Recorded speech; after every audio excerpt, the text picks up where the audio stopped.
Bonjour à tous. Comme vous le savez très certainement, mon cours au Collège de France ne pourra pas avoir lieu cette année pour cause de confinement. Je le regrette profondément. À la place, j'ai préparé cette petite vidéo pour vous parler de quelques résultats récents sur l'apprentissage et notamment sur l'apprentissage de la lecture, un sujet d'actualité puisqu'aujourd'hui, le livre prend une place nouvelle dans nos vies, confinés dans nos appartements. Et peut-être certains d'entre vous se demandent comment mieux donner aux enfants la passion de la lecture. Alors, nous travaillons sur ce sujet au laboratoire et je voulais vous parler en particulier d'un projet qui est en cours, qui s'appelle le projet Ludo. Nous développons un logiciel d'intervention précoce en lecture et en arithmétique pour essayer de faciliter l'apprentissage de la lecture chez l'enfant. Le projet s'appuie sur ce que nous avons appris grâce en particulier à l'imagerie cérébrale, sur la manière dont notre cerveau se transforme lorsque nous apprenons à lire. En fait, la lecture est une compétence nouvelle pour notre cerveau. Nous n'avons pas évolué de circuits spécialisés pour la lecture. Nous en avons pour le langage parlé. On voit sur ce schéma, dans l'hémisphère gauche, un certain nombre de régions, c'est très schématique, hein, mais qui interviennent dans la phonologie, le lexique, la syntaxe, le sens du langage parlé. Eh bien, lorsque nous apprenons à lire, nous allons recycler ces systèmes cérébraux. Nous allons nous appuyer, bien entendu, sur le cortex visuel. C'est le point d'entrée de toutes les images, et notamment les images des mots écrits dans notre cerveau. Mais nous allons développer en particulier une représentation des lettres et des graphèmes. C'est ce que j'ai appelé la boîte aux lettres du cerveau, l'ère de la forme visuelle des mots. Et cette région qui va se spécialiser pour la reconnaissance des mots écrits va ensuite entrer en contact avec les aires du langage parlé, et notamment la représentation des phonèmes dans le cerveau. Et par ce biais-là, essentiellement, nous allons avoir une nouvelle voie d'entrée dans le système du langage parlé par le biais de l'écrit. Donc, nous allons recycler toutes les aires du langage parlé pour apprendre à lire. Et ce que je vous dis là, nous le savons en particulier parce que nous avons mené des études d'IRM fonctionnelles sur l'alphabétisation. L'idée était extrêmement simple, il s'agissait de comparer le cerveau de personnes alphabétisées avec celui de personnes qui n'ont jamais appris à lire et de voir quelle est la différence. Et sur cette image, vous voyez certaines de ces différences, ici en fausse couleur, notamment en rouge. Alors, quelles sont ces différences? Eh bien, la première d'entre elles, c'est que lorsque des personnes alphabétisées voient des chaînes de lettres qui font sens, qui forment des phrases, eh bien, elles activent, comme je vous l'ai dit, l'ensemble du réseau des aires du langage parlé, comme si on entendait les mots en question. Et par où est-ce que ça passe? Eh bien, l'écrit rentre dans les aires visuelles. Et ce que vous voyez ici, c'est que plus on sait lire, plus on a d'activité dans les aires visuelles en réponse aux mêmes mots, aux mots écrits. Une personne qui est analphabète, qui est ici tout en bas sur ce graphe, elle ne sait pas lire, donc le nombre de mots lus par minute qui est ici sur l'axe des X est 0, et elle a très peu d'activation dans ses aires visuelles, et notamment dans la région de l'hémisphère gauche, qu'on appelle l'aire de la forme visuelle des mots.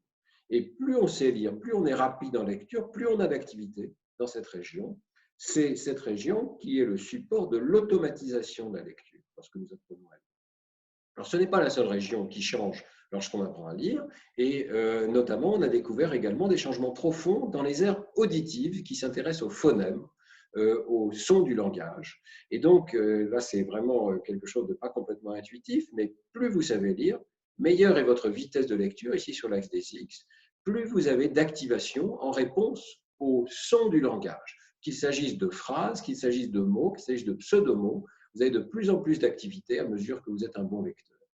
Et ce que nous avons également découvert dans cette série d'études sur l'alphabétisation, c'est que la lecture renforce la connexion entre ces deux systèmes.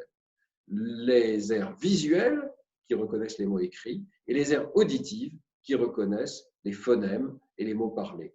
Et vous voyez que mieux on sait lire, plus on a des connexions fortes, rapides entre ces deux systèmes, ce qui veut dire qu'on est capable de passer rapidement de l'écrit à l'oral, d'entendre, d'évoquer le son des mots écrits. Alors, ces transformations profondes suggèrent que c'est donc les correspondances entre les lettres et les sons, les graphèmes et les phonèmes, qui sont le point crucial de l'apprentissage. Et nous le voyons également chez l'enfant. Ici, vous avez des activations cérébrales qui ont pu être mesurées chez de jeunes enfants qui étaient soit donc déjà des lecteurs à l'âge de 9 ans, soit qui n'étaient pas encore lecteurs Et nous avons également pu scanner des enfants de 6 ans, mais qui étaient déjà lecteurs en fin de CP. Donc pratiquement au même âge, des enfants qui ne savaient pas lire à gauche et au milieu, ici, des enfants qui savaient lire. Et qu'est-ce que vous voyez? Eh bien, vous voyez qu'en plus des régions qui s'intéressent par exemple aux lieux, on a un certain nombre de régions dans notre cerveau qui reconnaissent les lieux qui nous sont familiers, que nous pouvons analyser, comme les maisons par exemple, ici en jaune, ou bien des régions qui répondent aux damiers, ici en bleu. Eh bien, vous avez l'apparition, lorsqu'on apprend à lire, d'une région spécialisée pour les mots. Elle apparaît en même temps que se développent beaucoup plus lentement les régions qui se mettent à répondre au visage. Et vous voyez ici que la région qui répond aux mots s'accole tout à fait à une région qui répond au visage. Ce qu'on a découvert, c'est que plus vous apprenez à lire, plus la région qui est ici en vert devient spécialisée pour les mots écrits et elle entre en compétition avec d'autres apprentissages qui fait que, par exemple, ça réorganise la représentation des visages qui vient s'installer de plus en plus dans l'hémisphère droit. Alors ici, c'est une étude qui a été menée sur des groupes d'enfants de différents âges et qui savaient ou qui ne savaient pas lire. On a pu ensuite mener des études beaucoup plus récemment sur le développement de la lecture à l'intérieur du cerveau d'un seul enfant. C'est une étude longitudinale. Ici, vous avez le cerveau d'un des 10 enfants que nous avons pu scanner tous les 2 mois à peu près. Et vous voyez qu'ici, tous les 2 à 3 mois, le cerveau se met à répondre de plus en plus aux mots écrits. On voit apparaître une région spécialisée dans la région ventrale visuelle gauche. Ici, c'est cette région de la forme visuelle des mots. Donc, dès qu'on commence à apprendre à lire, cette région commence à se spécialiser. Et tout au long de l'année de CP, elle va devenir de plus en plus spécialisée pour les mots écrits. Est-ce qu'on peut faciliter l'apparition du circuit de la lecture? Eh bien, la réponse semble être oui. Il y a plusieurs études dans la littérature, et notamment cette belle étude de Brehm et collaborateurs avec Heikki Luhtinen, qui ont créé un logiciel qui entraîne les correspondances graphème-phonème. L'enfant entend un son et puis il doit cliquer sur la lettre correspondante ici. Il joue à ce logiciel pendant un temps assez bref, moins de 4 heures de jeu au total, mais étalé sur 8 semaines, avec un quart d'heure de jeu plusieurs fois par semaine. Et l'imagerie cérébrale montre que ces enfants commencent à développer le circuit de la lecture plus vite que s'ils n'avaient pas joué au logiciel. Il y a un logiciel de contrôle qui est un jeu mathématique ici, et on voit avec 2 méthodes différentes d'imagerie cérébrale, les potentiels évoqués et l'IRM fonctionnel, que les enfants qui ont joué au graphogame, puisque c'est le nom de ce logiciel, commencent à développer le circuit de la lecture dans les régions ventrales de l'hémisphère gauche ici.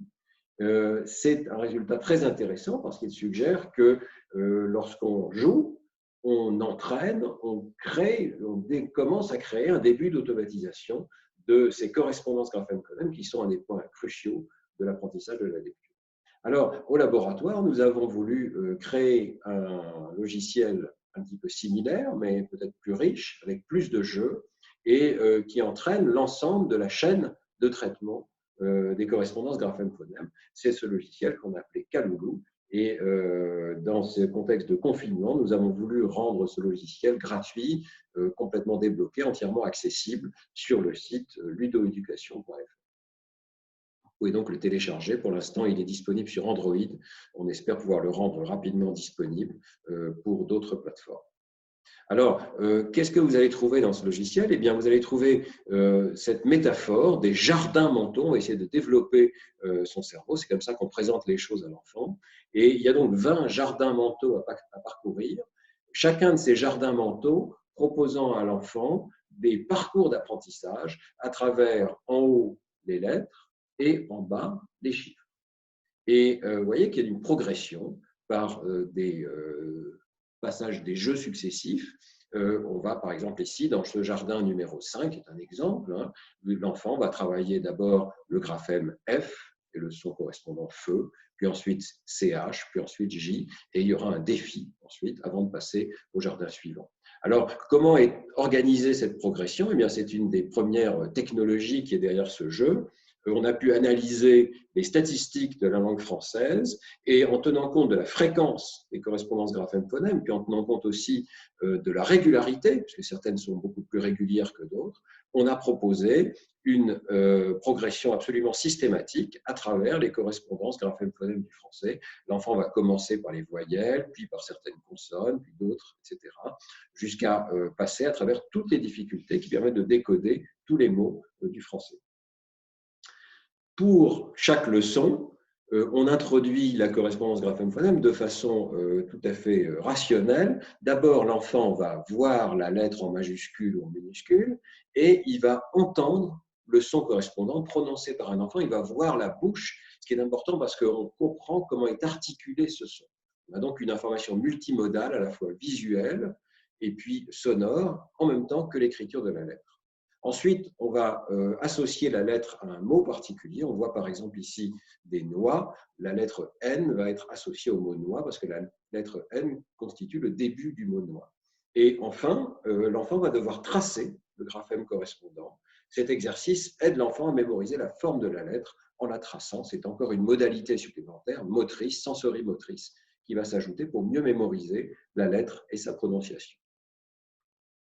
Alors ensuite, qu'est-ce qui va se passer? Eh bien, l'enfant va jouer à énormément de mini-jeux qui vont progressivement automatiser ce décodage graphème-phonème.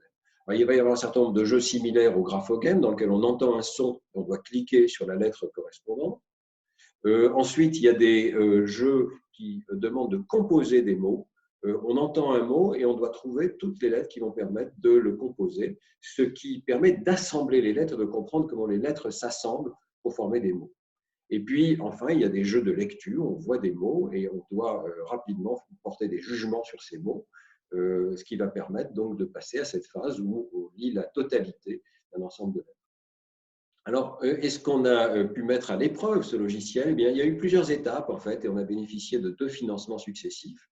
Il y a eu une version antérieure du logiciel qui s'appelle le logiciel Élan pour la lecture, qui a été testé avec l'Académie de Poitiers.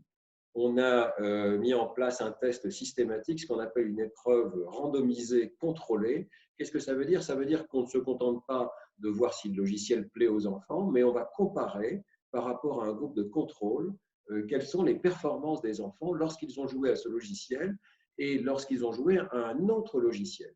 Pourquoi c'est important? Eh bien parce que le simple fait d'avoir une tablette et de recevoir de l'attention supplémentaire de la part de l'enseignant, et puis d'avoir toute cette stimulation avec un logiciel, ça peut déjà en soi avoir un effet sur les performances cognitives des enfants. Alors, ce qu'on souhaite savoir, c'est si le contenu du logiciel spécifique à la lecture a en soi un effet sur les performances des enfants. C'est pour ça qu'on a comparé 3 groupes d'enfants de CP, des enfants qui n'avaient pas accès aux tablettes, le groupe contrôle, des enfants qui commençaient avec la lecture et qui ensuite continuaient avec le logiciel de maths, et d'autres enfants qui commençaient avec le logiciel de maths et qui continuaient ensuite avec le logiciel de lecture. Et ce qu'on a observé, c'est que les enfants qui commençaient avec le logiciel de lecture, qu'on voit ici en orange, avaient des performances supérieures. L'effet n'est pas énorme, hein, mais c'est un effet de l'ordre de 0,25 écart-type, ce qui n'est pas si mal pour un logiciel. Et vous voyez ici, donc, sur 239 enfants, eh bien, ceux qui ont commencé avec le logiciel de lecture ont des performances au cours de l'année qui s'améliorent plus vite que les autres en fluence de lecture. Ils arrivent à lire plus de mots par minute et de pseudomots par minute que les enfants qui ont eu le logiciel de mathématiques ou ceux qui n'ont pas eu de logiciel du tout. Et puis, ce qui est particulièrement intéressant, c'est que la compréhension s'améliore. Souvent, on a tendance à opposer fluence et compréhension, à penser que si on apprend à décoder, ce n'est pas pour autant qu'on comprend mieux ce qu'on lit. Eh bien, en réalité, c'est faux, et beaucoup d'autres études le montrent également. Mieux on arrive à décoder, mieux on arrive à comprendre ce qu'on lit, parce que si on automatise le décodage, eh bien, on peut se concentrer sur le sens des phrases que l'on lit. Et ici, vous voyez que les enfants qui ont bénéficié du logiciel Élan pour la lecture en premier ont progressé plus vite dans la compréhension des phrases qu'ils lisent. Alors, on peut dire que tous les enfants progressent, évidemment, hein, mais le logiciel Élan aide un peu en décodage et surtout en compréhension, et particulièrement lorsqu'il est donné en début de CP. C'est logique parce que, comme le logiciel enseigne vraiment les fondements du décodage, c'est ce qui est fait normalement en début de CP, c'est là qu'on peut mieux aider les enfants avec ce logiciel. Avec cette même logique, on a pu tester également ce qu'on appelle l'automatisation de la lecture. Le logiciel lui-même va tester les enfants dans ce qu'on appelle une tâche de décision lexicale. C'est ce qui est présenté ici comme un boss. On dit à l'enfant, tu vas devoir trier des mots, et ces mots sont soit des vrais mots du français, soit des pièges. Ici, vous voyez le mot maison, c'est un vrai mot du français. L'enfant doit l'envoyer vers la balise verte, mais si c'était un mot comme, je ne sais pas, faison, par exemple, qui n'existe pas en français, eh bien, l'enfant devrait l'envoyer du côté gauche. Alors, pourquoi est-ce qu'on a fait ce test? Eh bien, parce que ça permet de mesurer l'amélioration de l'automaticité de la lecture. Qu'est-ce que vous voyez ici? Vous voyez le temps qu'ont mis les enfants pour juger si c'était un mot ou si c'était un pseudo-mot en fonction du nombre de lettres. Et la première chose que vous voyez, c'est que plus il y a de lettres dans le mot, plus les enfants sont lents. Il leur faut plus de temps pour juger un mot de 5 lettres qu'un mot de 2 lettres. Oui, mais ça change en fonction du temps. Et vous voyez qu'ici, dans le logiciel, on avait 4 tests successifs. Et au bout du 4e test, cet effet de temps de lecture qui augmente avec le nombre de lettres a pratiquement disparu. La courbe s'est aplatie, ce qui veut dire que l'enfant commence à traiter toutes les lettres du mot simultanément. Et c'est un effet classique, mais c'est important de l'observer ici à l'intérieur du logiciel parce que ça veut dire que le logiciel a permis à l'enfant de commencer à automatiser la lecture. Au fil des tests, il commence à traiter toutes les lettres du mot en parallèle. Donc, on est capable à la fois de mesurer l'automatisation de la lecture dans le logiciel et de la voir s'améliorer. Alors ça, c'était les résultats du logiciel Elan, testé en CP. On s'est dit, si ça a un effet en début de CP, peut-être qu'on aura un effet encore plus grand si on teste des enfants en maternelle en utilisant le logiciel pour commencer à les introduire à la lecture.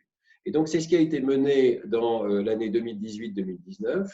On a pu tester près de 1000 enfants de grandes sections de maternelle avec l'aide de l'Académie de Poitiers et de l'Académie de Nice. Et à nouveau, on a obtenu des résultats qui sont intéressants. Ils ne sont pas encore publiés, mais ils sont en cours d'analyse. D'abord sur les correspondances graphème-phonème, qui est enseigné par le logiciel. Les enfants qui commencent avec le logiciel de lettres, vous voyez, progressent ici plus vite dans leur connaissance graphème-phonème. Et c'est un effet qui se maintient un petit peu à la fin de l'année, ici, même lorsqu'ils sont passés au logiciel avec les nombres. Et inversement, ceux qui commencent avec le logiciel nombre ne s'améliorent pas au départ, mais par rapport au groupe contrôle, vous voyez qu'ici, ils décollent ensuite lorsqu'ils travaillent avec les lettres.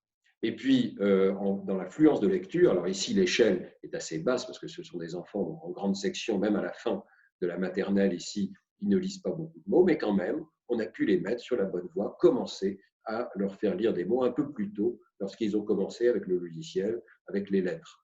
Donc, Kaloulou a un petit effet sur la fluence de lecture ici dès la grande section de maternelle. Ce graphe n'est pas très impressionnant, mais il devient plus intéressant lorsqu'on sépare les enfants qui sont de classe normale et des enfants de réseau d'éducation prioritaire, de REP ici. Vous voyez que ce sont surtout les enfants de réseau d'éducation prioritaire qui ont bénéficié du logiciel en premier ou surtout ici en deuxième partie de la grande section de maternelle. Vous voyez que ces enfants de classe REP sont au même niveau de fluence de lecture que les enfants de classe non REP ici.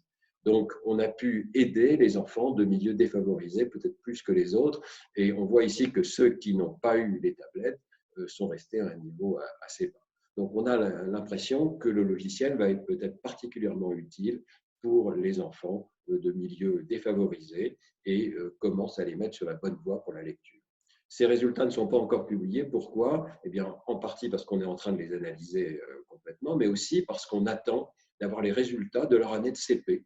Ça va être évidemment extrêmement important de savoir si ces enfants ont réussi à apprendre un petit peu plus vite, à apprendre à lire lorsqu'ils sont entrés en CP par rapport aux enfants qui n'ont pas joué avec le logiciel. Souvent, il faut bien le dire, ces effets d'intervention ne durent pas très longtemps et c'est un vrai défi pour des logiciels comme Kaloulou, ici d'arriver à obtenir un effet de longue durée. Et nous espérons donc pouvoir observer que même en milieu de CP, ces enfants qui étaient en maternelle avec le logiciel Kaloulou l'an dernier ont peut-être fait un petit peu mieux que les autres dans l'apprentissage de la lecture. C'est un résultat que nous attendons dans les semaines qui viennent. En attendant, donc, nous avons décidé de mettre d'ores et déjà le logiciel Kaloulou à disposition de tous ceux qui ont une tablette ou un téléphone Android. Vous pouvez le télécharger donc, sur le site ludoeducation.fr, nous faire part de vos retours. Le logiciel n'est pas parfait. Il a été mis à disposition le plus rapidement possible. Il y a donc encore malheureusement quelques bugs, mais j'espère que vos enfants y trouveront du plaisir et que peut-être ça les mettra sur la bonne voie pour la lecture. Alors, je voudrais souligner que ce dont j'ai parlé aujourd'hui, c'est le travail de thèse de Cassandra Potier-Watkins, qui a été le chef de projet de l'ensemble des 2 projets, Elan et Ludo. Et c'est vraiment grâce à elle que nous avons pu obtenir ces résultats, et aussi, bien sûr, grâce à nos collègues de l'Académie de Nice, de l'Académie de Poitiers, de la société Manzalab, qui a développé le logiciel, et tous nos autres collègues de Neurospin, et bien entendu, le financement du programme d'investissement d'avenir. Je voudrais terminer en disant que le travail que je viens de vous présenter s'inscrit dans une lignée de travaux que nous essayons de mettre en valeur au Conseil scientifique de l'éducation nationale que je préside, c'est-à-dire des travaux qui ont fait leurs preuves d'un point de vue empirique dans des études randomisées contrôlées et qui essayent d'établir un dialogue entre les scientifiques et les spécialistes de l'éducation. Nous avons au Conseil scientifique de l'éducation nationale réalisé plusieurs publications l'an dernier qui sont toutes disponibles sur le site du Conseil scientifique. Et j'en souligne 3 ici. Pédagogie et manuel pour l'apprentissage de la lecture, comment choisir? Qu'est-ce qu'on peut dire d'un point de vue scientifique sur les pédagogies qui fonctionnent le mieux pour apprendre à lire? Évaluer pour mieux aider, une description des évaluations nationales qui sont disponibles en début de CP, en milieu de CP et en début de CE1, ce qu'on appelle le dispositif EVALED, c'est-à-dire évaluer pour essayer d'aider immédiatement les enfants qui ont des besoins particuliers en lecture et en mathématiques. Ce document vous explique pourquoi on a choisi ces tests, pourquoi ils doivent être utiles pour les enfants, qu'est-ce qu'ils mesurent, pourquoi ils permettent d'anticiper sur les difficultés de lecture ou de calcul que peuvent avoir certains enfants. Et puis enfin, un dernier document, la métacognition. C'est un domaine absolument essentiel. Apprendre à apprendre, mieux se connaître, maîtriser ses apprentissages. C'est un immense domaine de recherche qui est ici expliqué par Joël Proust, qui est membre du Conseil scientifique de l'éducation nationale. Je termine en disant que ces documents sont disponibles gratuitement sur le site du Conseil scientifique de l'éducation nationale, mais si vous préférez lire un vrai livre, un livre en papier, eh bien vous pouvez commander ces chapitres dans ce livre qui s'appelle « La science au service de l'école ». Et ce que je vous ai expliqué aujourd'hui est expliqué en bien plus grand détail, la science de la lecture, dans ces 2 livres que j'ai publiés, Les neurones de la lecture, il y a déjà quelques années, et puis il y a seulement un an, Apprendre, les talents du cerveau, le défi des machines. Merci de votre attention. Je souhaite évidemment que les cours au Collège de France puissent reprendre le plus rapidement possible. En attendant, je vous souhaite un bon confinement.